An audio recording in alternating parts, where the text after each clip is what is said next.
السلام علیکم ورحمۃ اللہ وبرکاتہ۔ آئی جی نے پسند پر سخت پابندی لگائی تھی۔ ایک دن وہ بھیس بدل کر ایک چھوٹی سی دکان پر چھاپا مارنے جا پہنچا، جہاں چھپ کر پتنگیں بک رہی تھیں۔ دکاندار نے نقاب پہنا ہوا تھا۔ جیسے ہی آئی جی صاحب نے اس کا نقاب الٹا اور کاؤنٹر کے نیچے سے اسکول کا بیگ برآمد کیا تو اس کے ہاتھوں سے پستول گر گئی، کیونکہ وہ دکاندار کوئی اور نہیں بلکہ شہر کے وسط میں واقع سینٹرل پولیس آفس کی فلک بوس عمارت کے کشادہ کانفرنس ہال میں فروری کی سرد اور خشک ہواؤں کا گزر تو نہیں تھا، مگر وہاں موجود فضا میں ایک ایسی یخ بستہ خاموشی اور ہیبت طاری تھی جو کسی آنے والے طوفان کا پیش خیمہ ہوتی ہے۔ حال کی دیواروں پر لگی بڑی بڑی ڈیجیٹل اسکرینوں پر پچھلے سال بسنت کے خونی تہوار کے دوران پیش آنے والے دل خراش واقعات کی تصاویر اور ویڈیوز چل رہی تھیں، جن میں ڈور پھرنے سے ہلاک ہونے والے معصوم بچوں کے کٹے ہوئے گلے اور سڑکوں پر بہتا ہوا لہو دیکھ کر پتھر دل انسان بھی لرز جائے۔ مگر اس وقت وہاں موجود شہر کے تمام تھانوں کے ایس ایچ اوز اور اعلیٰ پولیس افسران کے سر ندامت اور خوف سے جھکے ہوئے تھے، کیونکہ کانفرنس ٹیبل کے صدر مقام پر بیٹھے ہوئے آئی جی شہریار کا چہرہ غصے کی شدت سے تمتما رہا تھا، اور ان کی آنکھوں میں ایک ایسا جلال تھا جو برسوں کا ضبط کا نتیجہ ہوتا ہے۔ آئی جی شہریار نے اپنے سامنے رکھی ہوئی ایک فائل کو میز پر پوری قوت سے پڑھا تھا، جس کی گونج ہال کے کونے کونے میں سنائی دی، اور ان کی گرجدار آواز نے وہاں چھائی ہوئی مردہ خاموشی کا سینہ چاک کر دیا۔ جب انہوں نے انتہائی کرب اور غصے کے ملے جلے تاثرات کے ساتھ کہا کہ مجھے آج آپ لوگوں کے سامنے بیٹھتے ہوئے شرم محسوس ہو رہی ہے کہ ہم اس شہر کے محافظ کہلاتے ہیں، جہاں تفریح کے نام پر سر عام قتل عام ہوتا ہے اور ہم خاموش تماشائی بنے رہتے ہیں۔ یہ بسنت نہیں ہے، یہ جشن اموات ہے، اور میں اس سال اپنے شہر کی سڑکوں کو مزید کسی معصوم کے خون سے رنگین ہونے کی اجازت ہرگز نہیں دوں گا۔ کیا آپ لوگوں کو ان ماؤں کی دل دہلا دینے والی چیخیں سنائی نہیں دیتی، جن کے گود کے پالے ان کی آنکھوں کے سامنے تڑپ تڑپ کر جان دے دیتے ہیں، صرف اس لیے کہ چند بگڑے ہوئے امیر زادے اپنی اونچی حویلیوں کی چھتوں پر کھڑے ہو کر پتنگ بازی کا شوق پورا کر سکیں اور دھاتی ڈور سے دوسروں کی گردنیں کاٹ سکیں؟ شہریار نے اسکرین پر موجود ایک تصویر کی طرف لرزتی ہوئی انگلی سے اشارہ کیا، جس میں ایک 5 سالہ بچی اپنے والد کی موٹر سائیکل پر بیٹھی تھی، اور اس کا گلا کٹا ہوا تھا، اور اس کے والدین خون میں لتھڑے ہوئے سڑک پر دہائیاں دے رہے تھے۔ دیکھو اس تصویر کو غور سے دیکھو اور مجھے بتاؤ کہ اس معصوم کلی کا کیا قصور تھا؟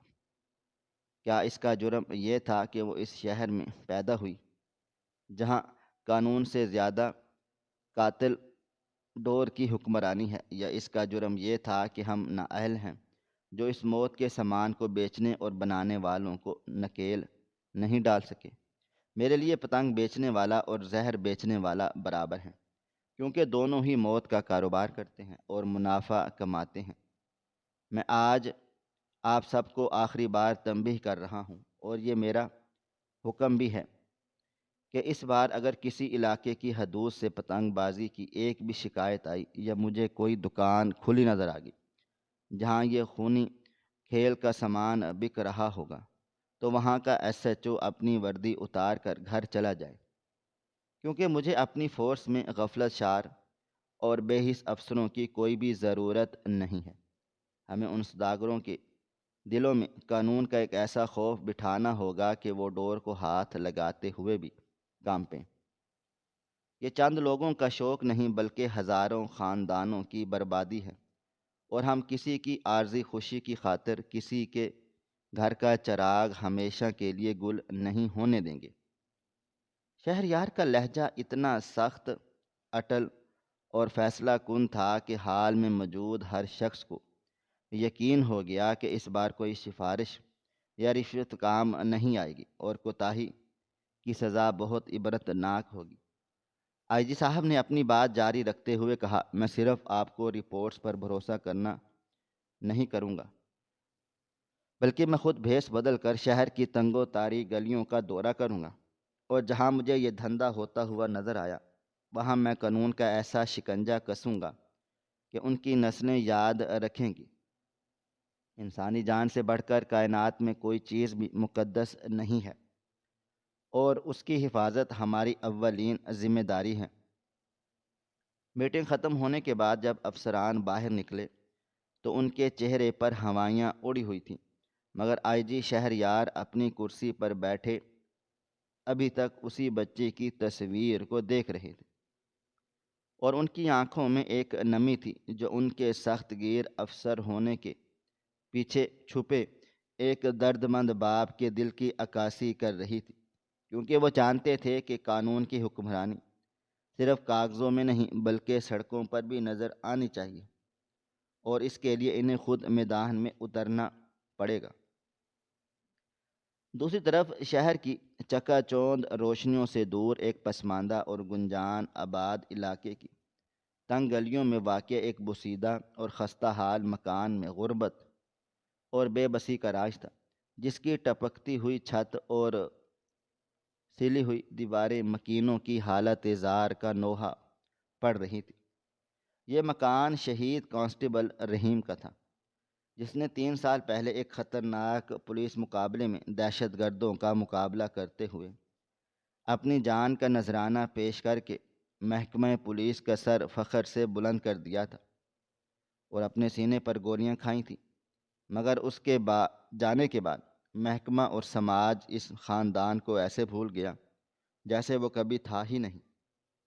مکان کے کچے اور ناہموار صحن میں رحیم کی بیوہ صابرہ بیٹھی تھی، جس کے چہرے پر جوانی میں ہی دکھوں کی وجہ سے بڑھاپے کے آثار نمایاں تھے، اور آنکھوں کے گرد پڑے گہرے سیاہ حلقے اس کی راتوں کی بے خوابی اور مسلسل رونے کی گواہی دے رہے تھے۔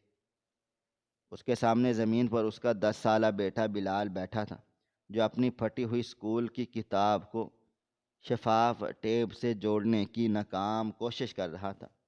اس کے اسکول کی وردی کا رنگ اڑ چکا تھا اور کالر گھس چکے تھے، جبکہ جوتوں میں سوراخ ہونے کی وجہ سے انگلیاں باہر جھانک رہی تھیں، مگر اس کی آنکھوں میں پڑھنے کا شوق اور باپ کے جیسا بننے کا عزم ابھی بھی زندہ تھا۔ صابرہ نے آٹے کے خالی کستر کو حسرت سے دیکھا، جس میں اب روٹی پکانے کے لیے مٹھی بھر آٹا بھی نہیں بچا تھا، اور پھر اپنی جیب ٹٹولی جو بالکل خالی تھی۔ اس کے دل میں ایک ہوک سی اٹھی اور کلیجہ منہ کو آنے لگا کہ جس شوہر نے دوسروں کی حفاظت کرتے ہوئے اپنی جان دے ڈالی، آج اس کے اپنے بچے بھوک سے بلک رہے ہیں، اور کوئی پرسان حال نہیں۔ بلال نے کتاب جوڑتے ہوئے ماں کی طرف معصومیت سے دیکھا اور کہا، امی، میرے اسکول کی فیس کے لیے پرنسپل صاحب نے آج پوری کلاس کے سامنے مجھے کھڑا کر کے آخری وارننگ دی ہے۔ انہوں نے کہا ہے کہ اگر کل تک پچھلے 3 مہینوں کی فیس نہ آئی تو میرا نام اسکول سے کاٹ دیا جائے گا اور مجھے ہمیشہ کے لیے اسکول سے نکال دیا جائے گا، پھر میں کبھی بھی نہیں پڑھ لکھ سکوں گا۔ بلال کی یہ بات صابرہ کے کلیجے میں کسی زہر آلود تیر کی طرح لگی۔ وہ جانتی تھی کہ بلال پڑھائی میں کتنا ہوشیار ہے، اور اس کا باپ رحیم اسے افسر بڑا بنانا چاہتا تھا تاکہ وہ اس ملک کی خدمت کر سکے۔ صابرہ نے اپنے آنسو چھپاتے ہوئے بلال کو گلے سے لگا لیا اور اس کے ماتھے کو چوم کر کہا، تم فکر نہ کرو میرے بیٹے، اللہ کوئی نہ کوئی وسیلہ بنا دے گا، تمہاری پڑھائی نہیں رکے گی، میں کچھ بھی کروں گی مگر تمہارا سکول نہیں چھوٹنے دوں گی۔ مگر صابرہ اندر سے جانتی تھی کہ یہ صرف ایک کھوکھلا دلاسا ہے، کیونکہ حقیقت بہت تلخ تھی۔ اور غیب سے وسیلے آسمان سے نہیں اترتے بلکہ زمین پر تلاش کرنے پڑتے ہیں۔ اسی پریشانی اور ادھیڑ بن میں بھوکے پیٹ رات گزر گئی اور اگلی صبح صابرہ نے اپنے پرانے برقعے کو درست کیا اور امید کی ایک مدھم سی کرن لیے شہر کے پوش علاقے میں واقع پولیس سینٹر ویلفیئر فنڈ کے دفتر کا رخ کر لیا، جہاں شہیدوں کے ورثہ کی امداد اور وظائف کے لیے فنڈز مختص ہوتے تھے۔ دفتر کی عمارت شاندار اور جدید تھی اور وہاں بڑی بڑی سرکاری گاڑیاں کھڑی تھیں، مگر اندر کا نظام اتنا ہی بوسیدہ اور کرپٹ تھا جتنا باہر سے چمکدار تھا۔ صابرہ کئی گھنٹوں تک برآمدے میں کھڑی رہ گئی، جہاں کلرک اور جونیئر افسر اپنی کرسیوں پر بیٹھے چائے کی چسکیاں لے رہے تھے اور آپس میں ہنسی مذاق اور گپ شپ میں مصروف تھے۔ کوئی بھی اس یتیم بچے کی ماں اور شہید کی بیوہ کی طرف متوجہ نہیں ہو پا رہا تھا۔ صابرہ کو وہاں کھڑے کھڑے چکر آ رہے تھے، مگر وہ ہمت نہیں آ رہی۔ آخر کار کافی منت سماجت اور چپڑاسی کی خوشامد کے بعد اسے بڑے بابو کے کمرے میں جانے کی اجازت مل گئی، جو منہ میں پان چباتے ہوئے بڑی بے نیازی سے فائلیں الٹ پھلٹ کر رہا تھا۔ صابرہ نے لرزتی ہوئی آواز میں اپنا مدعا بیان کیا کہ صاحب، میرے شوہر رحیم کی شہادت کو 3 سال ہو گئے ہیں۔ انہوں نے محکمے کے لیے جان دے دی تھی، مگر ابھی تک نہ تو ان کی پینشن شروع ہوئی اور نہ ہی جی پی فنڈ کا پیسہ ملا ہے۔ میرے گھر میں فاقے ہیں اور میرے بچے کا اسکول چھوٹنے والا ہے۔ خدا کے لیے میری رکی ہوئی فائل آگے بڑھا دیں اور میرا حق مجھے دے دیں۔ بابو نے حقارت اور بیزاری سے صابرہ کی طرف دیکھا اور تلخی سے کہا، بی بی، یہ سرکاری کام ہے، یہاں پر کوئی جادو ٹونا نہیں ہوتا کہ ایک دن میں پیسے مل جائیں۔ تمہاری فائل میں کچھ کاغذات کم ہیں اور اوپر سے ہیڈ آفس میں فنڈز بھی نہیں آئے، تمہیں صبر کرنا ہوگا۔ جب فنڈز آ جائیں گے تو دیکھ لیں گے، ابھی جاؤ یہاں سے۔ صابرہ نے روتے ہوئے ہاتھ جوڑ دیے اور کہا، صاحب، میں پچھلے 2 سالوں سے یہی سن رہی ہوں۔ میرے صبر کا پیمانہ لبریز ہو چکا ہے۔ کیا ایک شہید کی بیوہ کا یہی مقام و مرتبہ ہے کہ وہ در در کی ٹھوکریں کھائے اور اس کے بچے در در بھیک مانگے؟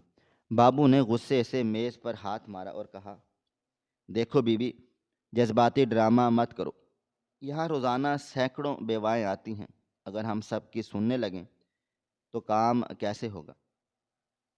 اگر تمہیں اتنی ہی جلدی ہے تو جاؤ آئی جی صاحب سے بات چیت کر لو، میرا وقت برباد مت کرو۔ یہ کہہ کر اس نے گھنٹی بجا کر چپڑاسی کو بلا لیا اور صابرہ کو باہر نکالنے کا اشارہ کیا۔ صابرہ بے بسی اور لاچاری کی تصویر بنی دفتر سے باہر نکلی تو اس کی آنکھوں سے آنسوؤں کی جھڑی لگی ہوئی تھی۔ اسے وہ لمحہ یاد آ رہا تھا جب رحیم کی لاش ترنگے میں لپٹی گھر آئی تھی اور بڑے بڑے افسروں نے اسے سلوٹ کیا تھا اور وعدے کیے تھے کہ ہم آپ کو اکیلا نہیں چھوڑیں گے، ہم آپ کے بچوں کے کفیل ہیں۔ مگر آج وہی افسر اس کی شکل دیکھنے کی بھی روادار نہیں تھے۔ وہ ٹوٹے ہوئے قدموں اور ٹوٹے ہوئے دل کے ساتھ جب گھر واپس آئی تو شام ہو چکی تھی اور گھر میں گھپ اندھیرا تھا۔ بلال اندھیرے میں دروازے کی چوکھٹ پر بیٹھا اس کا انتظار کر رہا تھا۔ ماں کو خالی ہاتھ اور روتا ہوا دیکھ اس نے کچھ نہیں پوچھا، خاموشی سے جا کر اپنے پھٹے ہوئے بستر پر لیٹ گیا۔ اس کی یہ خاموشی صابرہ کے لیے کسی عذاب سے کم نہیں تھی۔ اسے لگا وہ ایک ناکام ماں ہے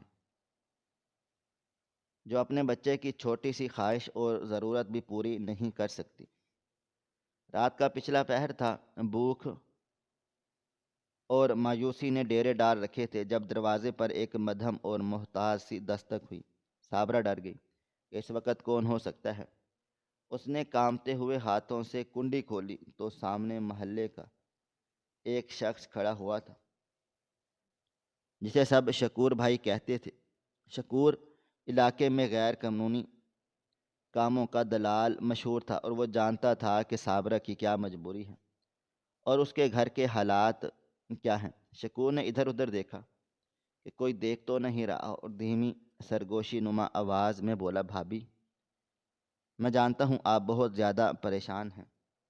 رحیم بھائی بہت نیک اور بہادر آدمی تھے اور مجھے ان کے چلے جانے کا بہت دکھ ہے۔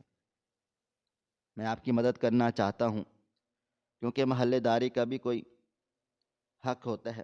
صابرہ نے سوالیہ اور حیرت بھری نظروں سے اسے دیکھا تو شکور نے اپنے تھیلے سے کچھ رنگ برنگی پتنگیں اور ڈور کے گچھے نکال کر دکھائے جو رات کے اندھیرے میں بھی چمک دمک رہے تھے، اور کہا، بھابھی آپ کو پتہ ہے بسنت کا سیزن ہے اور حکومت نے سختی کر رکھی ہے۔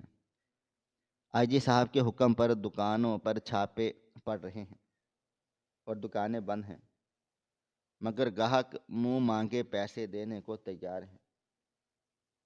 آپ کا گھر گلی کے کونے پر ہے اور کسی کو بھی شک بھی نہیں ہوگا کہ ایک شہید پولیس والے کی بیوہ یہ کام کر سکتی ہے۔ پولیس آپ کے گھر کی تلاشی لینے نہیں آئے گی۔ آپ یہ مال اپنے گھر کی چھوٹی دکان میں رکھ لیں، میں آپ کو سپلائی دوں گا اور منافع آدھا آدھا ہوگا۔ صابرہ نے خوفزدہ ہو کر پیچھے ہٹتے ہوئے کہا، نہیں نہیں بھائی، یہ تو جرم ہے۔ میرے شوہر نے ساری زندگی قانون کی حفاظت کی ہے اور اسی قانون کے لیے جان دے ڈالی ہے، تو میں یہ غیر قانونی کام کیسے کر سکتی ہوں؟ شکور نے مکارانہ اور جذباتی انداز میں کہا، بھابھی قانون پیٹ نہیں بھرتا اور نہ ہی قانون آپ کے بچے کی فیس دے گا۔ آپ نے دیکھ لیا نا محکمے کا حال، انہوں نے آپ کو دھکے دے کر نکال دیا۔ یہ دنیا صرف طاقتور کی ہے، غریب کے لیے کوئی قانون اور کوئی انصاف نہیں ہوتا۔ اگر آپ نے یہ کام نہ کیا تو کل آپ کا بیٹا اسکول سے نکال دیا جائے گا اور پھر ساری زندگی سڑکوں پر دھکے کھائے گا یا کسی ورکشاپ پر چھوٹا بن کر رہ جائے گا۔ فیصلہ آپ کا ہے کہ آپ کو وہ بے حس قانون عزیز ہے جس نے آپ کو بھوکا مارا، یا اپنا بیٹا جس کا مستقبل داؤ پر لگا ہے۔ شکور کی یہ بات صابرہ کے دل میں اتر گئی۔ اس نے مڑ کر بلال کو دیکھا جو بھوکے پیٹ سو رہا تھا اور خواب میں شاید اسکول جا رہا تھا۔ ایک ماں کی ممتا اور مجبوری نے اصولوں کے آگے ہتھیار ڈال دیے۔ اسے لگا کہ اگر اس نے یہ نہیں کیا تو شاید وہ اپنے بیٹے کو ہمیشہ کے لیے جہالت کے اندھیرے میں کھو دے گی۔ اس نے کانپتے ہوئے ہاتھوں سے وہ تھیلا پکڑ لیا جس میں موت کا سامان تھا، مگر اس وقت اسے وہ اپنے بیٹے کی زندگی کی ضمانت اور اس کی فیس کے پیسے لگ رہا تھا۔ اس نے سوچا کہ میں صرف چند دن یہ کام کروں گی تاکہ فیس اور راشن کے پیسے جمع ہو جائیں، پھر توبہ کر لوں گی۔ مگر اسے خبر نہیں تھی کہ اس کا انجام کیا ہوگا۔ اس نے وہ پتنگوں والا بیگ لیا اور اسے بلال کے پرانے اسکول بیگ میں چھپا دیا۔ رات کی تاریکی اور شہر کی پر اسرار خاموشی میں جب قانون کے محافظ اپنی اپنی کمین گاہوں سے آرام سکون کر رہے تھے یا پھر غفلت کی نیند سو رہے تھے، تو شہر کے سینٹرل پولیس آفس کے ایک وسیع مگر نیم تاریک کمرے میں آئی جی شہریار کی آنکھیں میں نیند کا شائبہ تک نہیں تھا، اور وہ اپنی آرامدہ کرسی پر بیٹھے چھت کو گھور رہے تھے اور ان کے ذہن میں ایک جنگ جاری تھی۔ میز پر پڑی ہوئی انٹیلیجنس رپورٹس انہیں منہ چڑھا رہی تھی، جن میں صاف لکھا ہوا تھا کہ ان کی تمام تر سختی اور وارننگز کے باوجود شہر کے کئی علاقوں میں اب بھی چھپ کر پتنگوں اور قاتل ڈور کا کاروبار جاری ہے، اور یہ سوداگر رات کے اندھیرے میں موت بانٹ رہے ہیں۔ شہریار کو محسوس ہو رہا تھا کہ ان کا حکم صرف کاغذ کا ٹکڑا بن کر رہ گیا ہے اور ان کے ماتحت افسران یا تو نااہل ہیں یا پھر ان قاتلوں کے ساتھ ملے ہوئے ہیں۔ ان کا خون کھول رہا تھا کیونکہ وہ جانتے تھے کہ ہر بکنے والی ڈور کسی نہ کسی معصوم کی گردن کا پھندا بن سکتی ہے۔ انہوں نے ایک لمحے کے لیے اپنی آنکھیں بند کیں تو انہیں اسی بچی کا معصوم چہرہ نظر آیا جس کی ہلاکت نے انہیں یہ سخت قدم اٹھانے پر مجبور کر دیا۔ شہریار نے اسی وقت فیصلہ کر لیا کہ اب وہ کسی رپورٹ کا انتظار نہیں کریں گے اور نہ ہی کسی ایس ایچ او پر انحصار کریں گے، کیونکہ جب باڑھ ہی کھیت کو کھانے لگے تو کسان کو خود رکھوالی کرنی پڑتی ہے۔ انہوں نے اپنی میز کے دراز سے ایک پرانی سی چابی نکالی اور اسے خفیہ لاکر سے ایک عام سا لباس نکالا جو انہوں نے اب ایسے ہی خفیہ مشنز کے لیے رکھا ہوا تھا۔ یہ ایک ملی جلی شلوار قمیض اور ایک پرانی سی بھوری چادر تھی جو کسی مزدور یا عام شہری کا حلیہ دینے کے لیے کافی تھی۔ شہریار نے اپنی وردی اتاری، وہ معمولی کپڑے پہنے اور اپنے چہرے پر ایک رومال باندھ لیا تاکہ کوئی انہیں پہچان نہ سکے۔ انہوں نے اپنا قیمتی سرکاری پستول بھی ایک پرانے سے چمڑے کے ہولسٹر میں ڈال کر چادر کے نیچے چھپا لیا اور پچھلے دروازے سے باہر نکل آئے جہاں ان کی ذاتی پرانی موٹر سائیکل کھڑی تھی۔ رات کی خنکی انہیں اپنے حصار میں لے لیا، مگر ان کے اندر جو آگ لگی تھی اسے سرد ہوا بھی ٹھنڈ نہیں کر سکتی تھی۔ وہ موٹر سائیکل کو کک مار کر شہر کی سڑکوں پر نکل آئے جہاں سناٹا تھا، مگر یہ سناٹا دھوکہ تھا، کیونکہ اس خاموشی کے پیچھے جرم کی دنیا جاگ رہی تھی۔ شہریار نے موٹر سائیکل کا رخ اس علاقے کی طرف موڑ لیا جس کی نشاندہی ان کے ایک خاص مخبر نے کی تھی کہ غریب آباد کی تنگ گلیوں میں پولیس کا گشت نہ ہونے کے برابر ہے اور وہاں پر کچھ دکانیں رات گئے تک کھلی رہتی ہیں جہاں کوڈ ورڈز میں موت بیچی جاتی ہے۔ شہریار کا سفر جاری تھا اور وہ شہر کی چکا چوند روشنیوں سے دور غربت کے اندھیروں میں ڈوبے ہوئے اس علاقے میں داخل ہو رہے تھے جہاں قانون کی حکمرانی دم توڑ دیتی ہے۔ گلیوں میں کیچڑ اور گندگی کے ڈھیر تھے اور اسٹریٹ لائٹس خراب پڑی تھیں۔ شہریار کی موٹر سائیکل ہچکولے کھاتی ہوئی آگے بڑھ رہی تھی اور وہ اپنی عقابی نظروں سے ہر کھلی دکان اور ہر مشکوک شخص کا جائزہ لے رہے تھے۔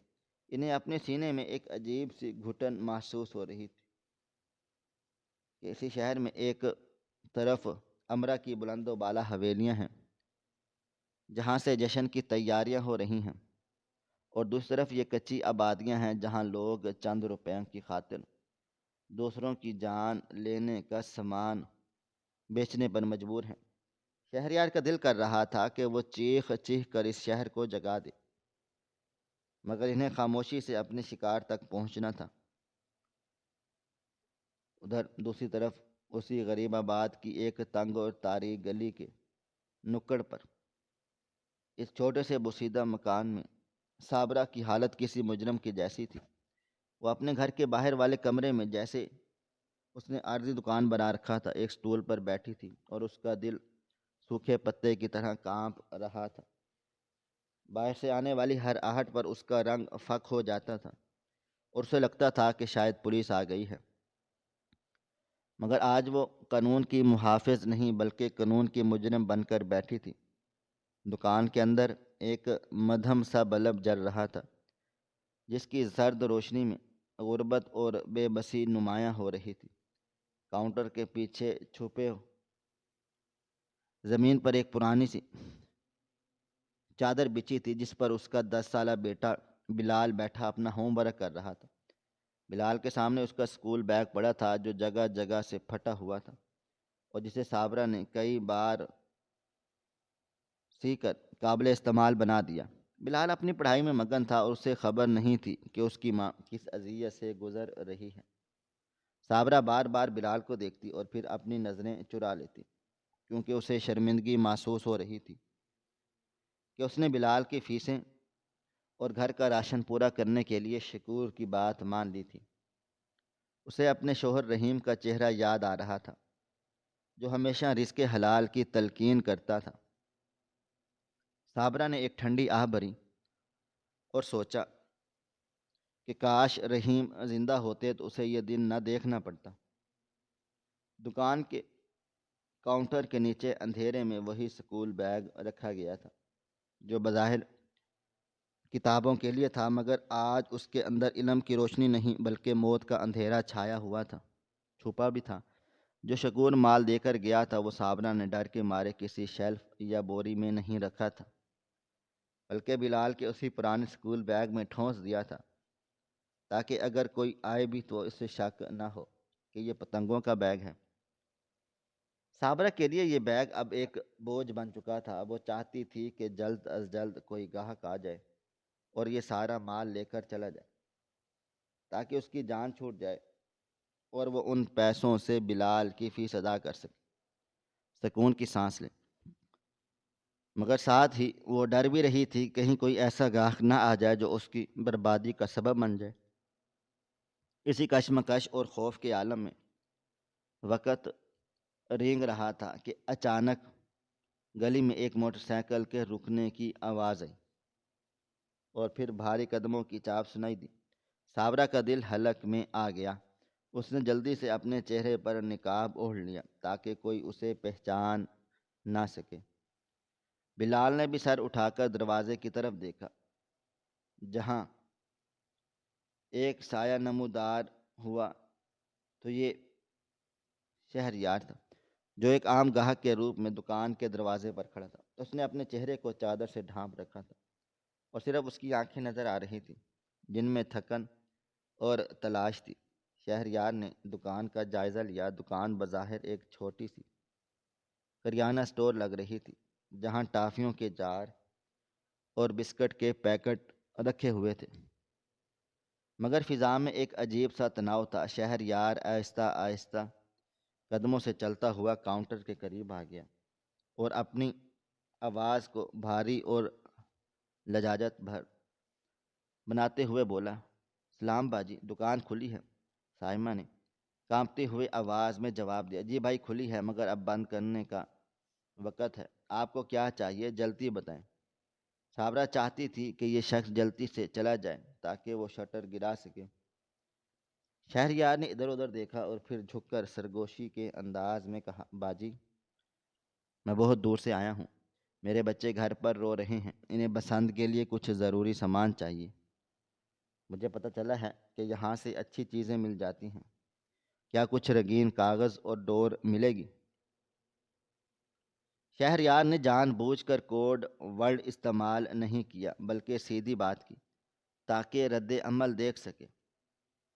صابرہ کا سانس رک گیا اور اس نے فوراً سے انکار کرتے ہوئے کہا، بھائی آپ کو غلط فہمی ہوئی ہے، یہ شریفوں کی دکان ہے، یہاں صرف بچوں کے کھانے پینے کی چیزیں ملتی ہیں، ہم یہ غیر قانونی کام نہیں کرتے، آپ چلے جائیں یہاں سے۔ صابرہ کا لہجہ سخت تھا مگر اس کے پیچھے چھپا خوف شہریار کی تجربہ کار آنکھوں سے چھپ نہ سکا۔ شہریار نے ہار نہیں مانی۔ وہ جانتا تھا کہ غربت انسان کو اصول توڑنے پر مجبور کر دیتی ہے۔ اس نے اپنی چادر کے نیچے سے جیب ٹٹولی اور ہزار ہزار کے چند کڑک نوٹ نکال کر کاؤنٹر پر رکھ دیے۔ نوٹوں کی سرسراہٹ نے دکان کی خاموشی کو توڑ ڈالا۔ شہریار نے منت بھرے لہجے میں کہا، باجی میں کوئی پولیس والا نہیں ہوں، ایک مجبور باپ ہوں، میرے بچے ضد کر رہے ہیں اور شہر میں کہیں سے کچھ بھی نہیں مل رہا۔ میں آپ کو ڈبل قیمت دوں گا، بلکہ 3 گنا قیمت دوں گا، بس تھوڑا سا سامان دے دیں، میں کسی کو بھی نہیں بتاؤں گا، خدا کے لیے میری مدد کر دیں۔ پیسوں کو دیکھ کر صابرہ کی آنکھوں میں ایک چمک آئی جو لالچ کی نہیں بلکہ ضرورت کی تھی۔ اسے وہ نوٹ بلال کی فیس اور گھر کے راشن کی صورت میں نظر آئے اور اس کا انکار اس کی ممتا کے سامنے کمزور پڑ گیا۔ اس نے ایک نظر بلال کو دیکھا جو زمین پر بیٹھا سوالیہ نظروں سے اسے دیکھ رہا تھا، اور پھر ان تمام پیسوں کو دیکھا جو اس کی تمام مشکلات کا حل تھے۔ ایک پل کی خاموشی فیصلہ کن ثابت ہوئی۔ صابرہ نے ایک گہری سانس لی اور اپنے اصولوں کو مجبوری کے قدموں تلے رون دیا۔ اس نے دبی ہوئی آواز میں کہا، بھائی جلدی کریں، کسی کو پتہ نہیں چلنا چاہیے، اگر پولیس کو خبر ہو گئی تو میں برباد ہو جاؤں گی۔ شہریار نے دل ہی دل میں افسوس کیا مگر چہرے پر اطمینان ظاہر کرتے ہوئے کہا، آپ بے فکر ہیں باجی، میں بس سامان لوں گا اور چلا جاؤں گا۔ صابرہ نے ڈرتے ڈرتے کاؤنٹر کے نیچے ہاتھ بڑھایا۔ اس کا ہاتھ کانپ رہا تھا۔ اس نے وہاں رکھا ہوا وہ بھاری اسکول بیگ گھسیٹ کر باہر نکالا، جسے دیکھ کر کوئی بھی یہ سوچ نہیں سکتا تھا کہ اس میں کتابوں کی بجائے موت کا سامان ہوگا۔ یہ وہی بیگ تھا جو بلال کا تھا اور جس پر ایک کارٹون بنا ہوا تھا۔ صابرہ نے وہ بیگ اٹھا کر شہریار کے سامنے کاؤنٹر پر رکھ دیا۔ بیگ کی زپ تھوڑی کھلی ہوئی تھی اور اس کے اندر سے رنگ برنگی پتنگوں کے کنارے اور کیمیکل ڈور کے گچھے جھانک رہے تھے۔ شہریار کی نظریں اس بیگ پر جم گئیں۔ اسے شدید صدمہ ہوا کہ ایک تعلیم کے ذریعے سمجھے جانے والا اس بستے کو کس مقصد کے لیے استعمال کیا جا رہا ہے۔ یہ منظر اس کے لیے کسی تماچے سے کم نہیں تھا کہ اس قوم کے بچے کتابوں کے بستے میں اپنی موت اٹھائے پھر رہے ہیں۔ صابرہ نے جلدی سے بیگ کی زیب کھولی پوری تو اندر کا سارا کچا چٹھا باہر آ گیا۔ بیگ کے اندر موجود درجنوں پتنگیں اور تیز دھار ڈور کی چرخیاں پھنسی ہوئی تھیں۔ اس نے شکور سے لی تھیں۔ صابرہ نے نظریں جھکا کر کہا، بھائی یہ سارا مال ہے، آپ پسند کر لیں، جلدی جائیں، میرے بیٹے کو نیند آ رہی ہے۔ شہریار نے ہاتھ بڑھا کر بیگ کو چھوا تو اسے لگا جیسے اس نے کسی جلتے ہوئے انگارے کو چھو لیا ہے۔ اس کے ذہن میں پھر اسی بچی کی تصویر گھوم گئی جس کا گلا کٹا ہوا تھا، اور اب اس کے سامنے وہ ہتھیار پڑے تھے جو اس قتل کا سبب بنتے ہیں۔ اس نے ایک نظر اس بیگ کو دیکھا اور پھر اس نقاب پوش عورت کو جس نے چند روپیوں کی خاطر یہ سودا کیا تھا۔ شہریار کی آنکھوں میں خون اتر آیا اور اس کے اندر کا فرض شناس پولیس افسر پوری طرح بیدار ہو گیا۔ اس نے ایک لمحے کی تاخیر کیے بغیر صابرہ کی وہ کلائی تھام لی جو ابھی ابھی موت کا سامان کاؤنٹر پر رکھ رہی تھی، اور اس کی گرفت اتنی سخت تھی کہ صابرہ کی چیخیں نکل گئیں۔ شہریار نے دوسرے ہاتھ سے اپنی چادر جھٹک دی اور اس کے نیچے چھپا ہوا سرکاری پستول نکال کر سیدھا صابرہ کے سر پر تان لیا۔ اس کی آواز دکان کی تنگ دیواروں میں گرجی کہ خبردار کوئی اپنی جگہ سے نہ ہلے۔ تم لوگ قانون کو موم کی ناک سمجھتے ہو، جب چاہا موڑ لیا، میں تمہیں چھوڑوں گا نہیں۔ تم پیسوں کی خاطر معصوم بچوں کی گردنیں کاٹتے ہو، تم قاتل ہو۔ شہریار کا لہجہ اتنا خوفناک ہو گیا تھا کہ دکان میں موجود ہوا بھی جیسے تھم گئی ہو۔ بلال جو زمین پر بیٹھا اپنا ہوم ورک کر رہا تھا، اس نے جیسے ہی ایک اجنبی کو اپنی ماں پر بندوق تانے دیکھا تو وہ اپنی کتابیں چھوڑ کر چیختا چلاتا ہوا اور اپنی ماں سے لپٹ گیا۔ اس کی معصوم آنکھوں میں دہشت تھی اور وہ روتے ہوئے چلایا، انکل میری امی کو مت مارو، انہوں نے کچھ بھی نہیں کیا، خدا کے لیے گولی مت چلاؤ۔ بلال اپنی ماں کے آگے ڈھال بن کر کھڑا ہو گیا اور اس کے ننھے ہاتھ کانپ رہے تھے۔ صابرہ بھی تھر تھر کانپ رہی تھی۔ اسے اپنی جان کی نہیں بلکہ اپنے بیٹے کی فکر تھی۔ اس نے لرزتی ہوئی آواز میں کہا، بھائی میرے بچے کو کچھ مت کہنا، قصور میرا ہے، اسے چھوڑ دو۔ شہریار کا غصہ ابھی بھی ٹھنڈا نہیں ہوا تھا۔ اس نے بلال کو زور سے پکڑ کر ایک طرف ہٹانا چاہا، مگر بچہ ماں کو چھوڑنے کو تیار نہ تھا۔ شہریار نے کہا، نقاب ہٹاؤ، میں دیکھنا چاہتا ہوں کہ اس نقاب کے پیچھے کون چھپا ہے جو ایک سکول کے بستے کو غیر قانونی کام کے طور پر استعمال کر رہا ہے۔ صابرہ نے نقاب ہٹانے سے انکار کر دیا۔ وہ اپنی شناخت چھپانا چاہتی تھی کیونکہ وہ جانتی تھی کہ اگر اس کا چہرہ سامنے آ گیا تو اس کے شہید شوہر کی عزت خاک میں مل جائے گی۔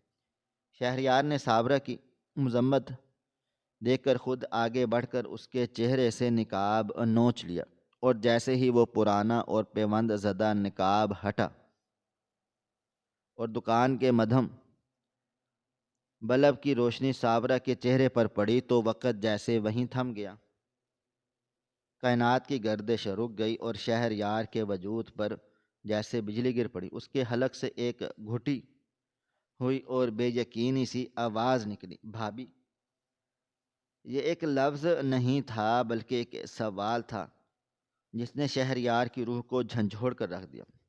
اس کے ہاتھ جو پستول تھامے ہوئے تھے اچانک بے جان ہو گئے، اور وہ بھاری سرکاری پستول اس کی گرفت سے نکل کر زمین پر ایک زوردار دھماکے سے گر پڑا، جس کی گونج شہریار کے ضمیر پر ہتھوڑے کی طرح لگی۔ وہ صابرہ کو پہچان چکا تھا۔ یہ کوئی عام مجرم نہیں تھی، یہ تو اس کے جگری یار اور اس کے محکمے کے فخر شہید کانسٹیبل رحیم کی بیوہ تھی۔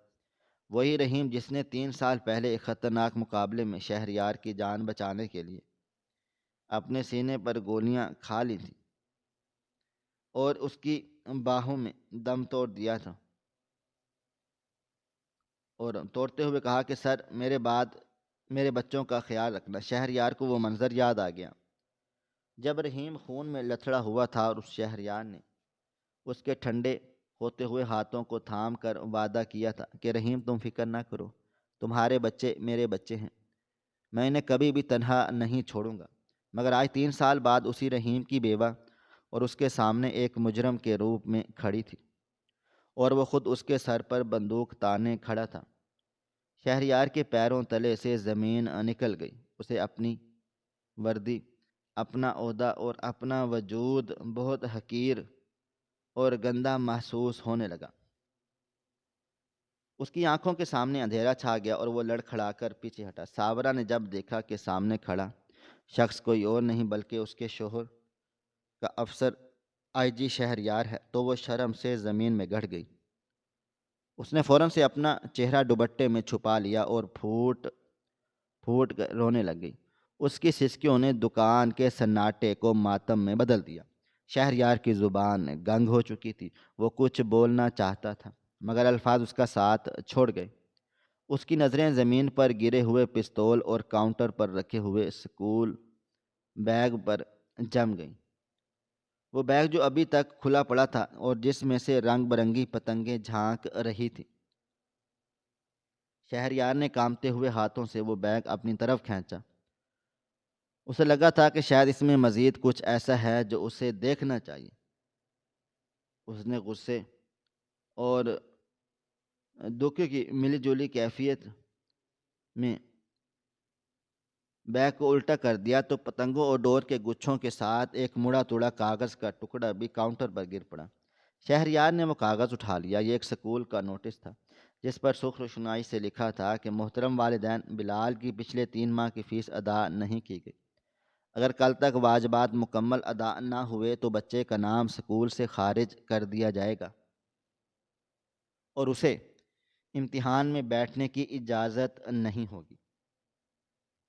یہ کاغذ کا ٹکڑا شہریار کے لیے کسی بم سے کم نہیں تھا۔ اسے اب سمجھ آئی کہ وہ موت کا سامان دراصل ایک ماں کی مجبوری تھی، ایک ایسی مجبوری جو ریاست کی بے حسی اور وعدہ خلافی نے پیدا کی تھی۔ شہریار نے شرمندہ نظروں سے صابرہ کی طرف دیکھا جو اب زمین پر بیٹھ کر رو رہی تھی۔ صابرہ نے روتے ہوئے کہا، شہریار صاحب، آپ نے صحیح پہچانا، میں مجرم ہوں مگر میں کیا کرتی۔ رحیم نے آپ کی جان بچائی، انہوں نے اس ملک کے لیے اپنی جان دے دی تھی، مگر ان کے چلے جانے کے بعد اس محکمے نے ہمیں بھلا دیا۔ 3 سال ہو گئے ہیں میں دھکے کھا رہی ہوں، میری فائل دبا دی گئی ہے، میرے بچے بھوکے سوتے ہیں، اور اب اسکول سے نام کٹنے کی دھمکی ملی تو میں مجبور ہو گئی ہوں۔ میں نے یہ اس لیے بیچا تاکہ میرے گھر کا چولہا جل سکے، جبکہ ریاست یتیموں کو بھول جائے اور محافظ اپنے وعدے بھول جائیں تو مائیں مجرم بن جایا کرتی ہیں۔ بتائیں مجھے کیا سزا دیں گے؟ کیا مجھے جیل بھیجیں گے؟ بھیج دیں جیل، کم از کم روٹی تو وہاں ملے گی۔ اور صابرہ کے الفاظ پگھلے ہوئے شیشے کی طرح شہریار کے کانوں میں اتر رہے تھے اور اس کا ضمیر اسے کوڑوں سے مار رہا تھا۔ وہ آئی جی تھا، اس شہر کا بادشاہ تھا، مگر آج ایک بیوہ کے سوالوں کے سامنے وہ ایک بھکاری سے بھی بدتر کھڑا تھا۔ اسے اپنی وردی پر لگے تمغے کسی توق کی طرح لگ رہے تھے۔ اس نے سوچا کہ میں باہر سڑکوں پر پتنگ فروشوں کو ڈھونڈ رہا ہوں، جبکہ اصل مجرم تو میں خود ہوں۔ میرا محکمہ ہے جس نے ایک شہید کے خاندان کو اس نہج پر پہنچا دیا کہ وہ غیر قانونی کام کرنے پر مجبور ہو گئے۔ شہریار کی آنکھوں میں آنسو آ گئے جو اس کے سخت گیر چہرے پر بہنے لگے۔ اس نے جھک کر زمین سے اپنا پستول اٹھایا اور اسے ہولسٹر میں رکھ دیا۔ اس نے اپنی جیب سے پرس نکالا جس میں اس کی مہینے کی تنخواہ کے سارے پیسے تھے۔ اس نے بنا گنے وہ سارے نوٹ کاؤنٹر پر اس سکول نوٹس کے اوپر رکھ دیے اور پھر اپنے دونوں ہاتھ جوڑ کر صابرہ کے سامنے جھک گیا اور کہا، بھابھی مجھے معاف کر دیں، میں ہار گیا، میں اپنا وعدہ ہار گیا، رحیم جیت گیا اور میں ہار گیا۔ یہ جرم آپ کا نہیں ہے، یہ میرا جرم ہے، یہ اس ریاست کا جرم ہے جس کا میں نمائندہ ہوں، میں آپ کا مجرم ہوں۔ سائمہ یہ دیکھ کر حیران رہ گئی۔ شہریار نے آگے بڑھ کر بلال کے سر پر ہاتھ رکھا جو ابھی بھی سہما ہوا کھڑا تھا۔ شہریار نے بلال کے ماتھے کو چوما اور اس کے آنسو پونچھتے ہوئے کہا، بیٹا یہ پیسے رکھ لو، یہ تمہاری فیس ہے اور آج کے بعد تمہیں کبھی کھلی ڈوریں اور پتنگیں نہیں بیچنی پڑیں گی۔ تمہارا باپ ہیرو تھا اور تم ایک ہیرو کے بیٹے ہو۔ ہیرو بھیک نہیں مانگتے اور نہ ہی کوئی غیر قانونی کام کرتے ہیں۔ آج سے تمہاری پڑھائی اور تمہارے گھر کا خرچہ میری ذمہ داری ہے۔ یہ آئی جی کا نہیں، اس کے چچا کا وعدہ ہے جو تمہارے باپ کا مقروض ہے۔ شہریار نے وہ بیگ اٹھایا اور اس میں سے ساری پتنگیں نکال کر وہیں زمین پر توڑ دیں اور بیگ کو خالی کر کے بلال کے کندھے پر لٹکا دیا جیسے وہ اس کے بچپن کا بوجھ واپس کر رہا ہو۔ پھر اس نے صابرہ سے کہا کہ بھابھی کل صبح میرے دفتر آئیں، میں خود آپ کی فائل لے کر چلوں گا اور دیکھوں گا کہ کون اس پر دستخط نہیں کرتا۔ آپ کے ایک ایک آنسوؤں کا حساب کتاب ہوگا۔ شہریار دکان سے باہر نکلا تو اس کے قدم بھاری تھے مگر دل ہلکا ہو چکا تھا۔ اسے احساس ہو چکا تھا کہ معاشرے سے جرم تب تک ختم نہیں ہو سکتا جب تک مجبوری ختم نہ ہو، اور قانون کی لاٹھی صرف غریب کے لیے نہیں ہونی چاہیے۔ وہ اندھیرے میں اپنی موٹر سائیکل کی طرف بڑھا تو اسے لگا کہ رحیم کی روح اسے دیکھ کر مسکرا رہی ہے، کیونکہ آج اس نے صرف ایک کیس حل نہیں کیا بلکہ اپنی انسانیت کو بچا لیا تھا، اور یہ اس کی زندگی کا سب سے بڑا کارنامہ تھا۔ ناظرین، آپ کو ہماری آج کی کہانی کیسی لگی؟ کومنٹ باکس میں اپنی رائے کا اظہار ضرور کریں۔ مزید اس طرح کی سبق آموز کہانیاں سننے کے لیے ہماری ویڈیوز کو لائک کریں، شیئر کریں اور ہمارے چینل ایس ایف سٹوریز کو ضرور سبسکرائب کر لیں۔ ملتے ہیں کل ایک نئی اور دلچسپ کہانی کے ساتھ، تب تک اپنا ڈھیر سارا خیال رکھیے گا۔ اللہ حافظ۔